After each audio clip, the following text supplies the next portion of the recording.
Hi there, I hope you had an amazing Diwali and welcome to this video. We revere Sri Rama as an embodiment of Mahavishnu and the living example of Dharma and the reflection of Supreme Being in flesh and blood. He teaches us how to live a dharmic life without the constraints of social norms or standards and to follow the best principles to have a life full of bliss even at the face of great obstacles. And that's why he is called the Maryada Purushottama.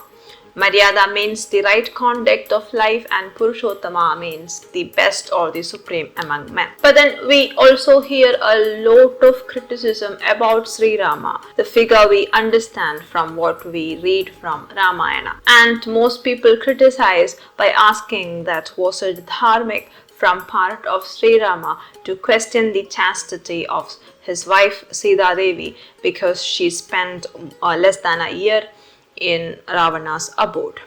And was it dharmic to abandon her when she was pregnant with the twins Lava and Kusha because he was affected by the people's doubts on the chastity of his wife? And also was it dharmic from the part of Sri Rama to kill Shambhuka just because he was a Shudra performing tapas? So how do we understand this dilemma, and is there a way to resolve it? That is what we will look at in this video. Ramayana, the tale of Rama's journey, is believed to be written by Valmiki Maharshi, who was a contemporary of Sri Rama. And Ramayana is believed to be the first Mahakavya written in the form of slokas. And slokas were discovered just prior to Valmiki writing the Ramayana. The historians date the existence of Ramayana from around the 5th century BCE. So we know that Ravana abducts Sita Devi during their 14 years of Vanvas, and Rama follows them to Lanka to rescue Sita Devi by killing Ravana. Ravana symbolizes the bad qualities in a human or an individual, while Rama represents the epitome of dharma and goodness in a person. Sita Devi is the perfect embodiment of womanhood, Hanuman the perfect devotee, and Lakshmana the perfect brother. But they all act within the limitations of the physical form that they have taken in their birth, so to speak. Now, this Itihasa has a fundamental issue. Ramayana consists of 7 kantas, but the first and the 7th kantas are believed by scholars to be later additions, and that is based on the differences in the language and composition of the slokas and the contradictions in the characters of all the prominent figures in Ramayana. Balakanda is the background of Sri Rama and Lakshmana and why Sri Rama has to be born on earth. And it also talks about the glory of the kingdom of Ayodhya under the rule of Dasharatha. And it ends with Sri Rama breaking Shiva's bow to get Sita Devi as his bride in the Swayamvaram. And Balakanda begins by Valmiki reciting the story of their father and mother to Lava and Kusha. And they sing along these tales in the lands, and that's how Ramayana first begins to spread, according to Balakanda. So in that way, we can say that Balakanda is an epilogue to Ramayana. Uttara Kanda talks about the story of Sri Rama and Sita after his coronation as the king of Ayodhya. The Ram Rajya begins and Hanuman is rewarded for his extreme faithfulness to Sri Rama. And then the news that Sita is carrying the twins spread across the lands, and Rama, who is first very elated, comes to know that his subjects are not happy with the fact that he let Sita return when she had stayed with another man for almost a year. So Sri Rama, according to his kingly duties, is obligated to leave Sita. So he orders Lakshmana to leave Sita in the jungle near Valmiki's ashram and return to Ayodhya. And Lakshmana, without protesting, does so. Scholars found a 6th century Ramayana, and that only had the 5 kandas, not the 7 ones. It begins with a curse that falls upon Mahavishnu and Lakshmi Devi, which forces them to perform vanvas in this life. And in this version, Sri Rama is much more human. He has human emotions like anger, and he fails, and he experiences failure at very many occasions. So scholars say that Uttara Kanda is not part of Valmiki Ramayana because one, its linguistic and literary quality falls short in comparison to the rest of Ramayana. And the social values given in Uttara Kanda are in stark contrast with the social and individual values propounded by Sri Rama in the rest of Ramayana. And this is especially true about Sita Parityaga, which is the abandonment of Sita, and also the killing of Shambhuka. Sita Parityaga, or the abandonment of Sita, is a totally unnecessary addendum, because in Uttara Kanda, at the very end, Rama already doubts Sita's chastity.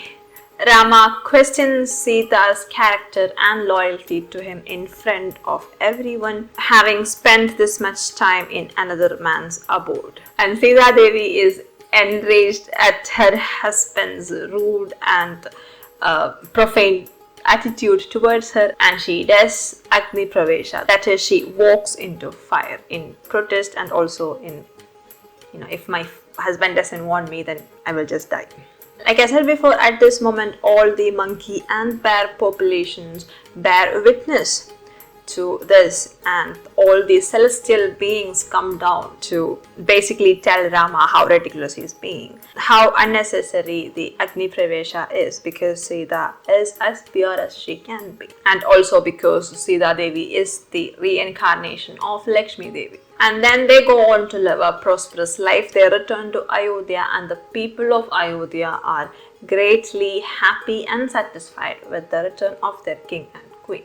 So why a sudden change of mind? Doesn't Sri Rama believe in the same divine reality that he is born out of? Then shouldn't the entire premise of Ramayana fall apart?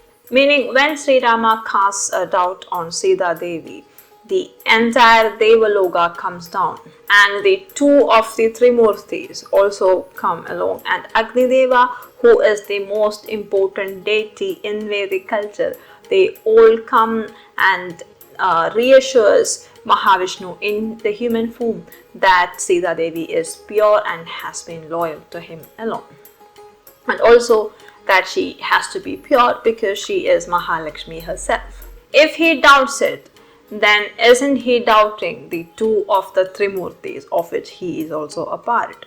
Isn't he doubting his own counterparts and Agni Deva? He doubts the Maharishis and the Munis and his own father.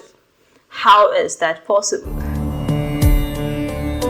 The avatarams of Mahavishnu, especially Sri Rama and Sri Krishna, their primary purpose of being born is to break the status quo and change people's attitudes about life. For Sri Rama actively protests against the Kshatriya Dharma, which is the code for the ruling class or the warriors. He rejects Kshatriya Dharma and he calls it a code where unrighteousness and a little bit of righteousness go together. A code that is followed only by vile, greedy and wicked men of sinful deeds. His own code of dharma comes from his internal compass or his inner self, which is Mahavishnu himself. And that is the prime lesson that we get to learn from Ramayana. Being dharmic means being open, receptive, compassionate and loving towards all. The Rama we see in Uttara Kanda instead is a sad-stricken king who only cares about his reputation and duties as a king. Sita Devi is also a meek one, which is in stark contrast from the rest of Ramayana. Lakshmana is abetting his brother's repressive behaviors and beliefs. Did they all lose their real selves after the war? Is it trauma?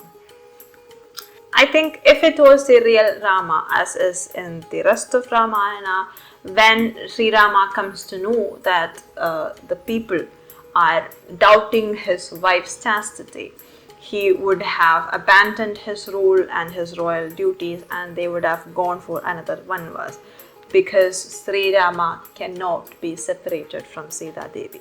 An epic that talks about and exemplifies human virtue, dharma, and the ultimate path through love, compassion, and kindness. It can be contorted with time and introduce more criterion for virtue and goodness. But I guess as Sri Rama and Sita Devi to exemplifies, it's up to us to question and oppose that which is unrighteous and to stand strong in our own convictions. I think that is one important lesson that we learn from Ramayana anyway.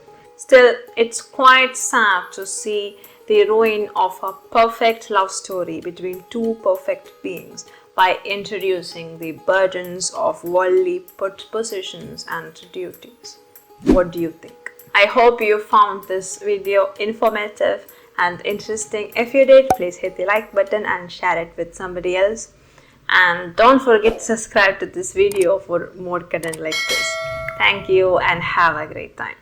Hi guys, and here is the first book I have written, Life in a Ziploc Bag. It's the story of 4 teens living in a city and the impactful reality of modern life, where we often chase love, intoxication, and adventure. Does it seem like a story that you would be interested in? If so, please check it out on Amazon or Flipkart. And it's also available for direct buying from the publisher itself. All these links are given in the description. Grab your copy now. Thank you.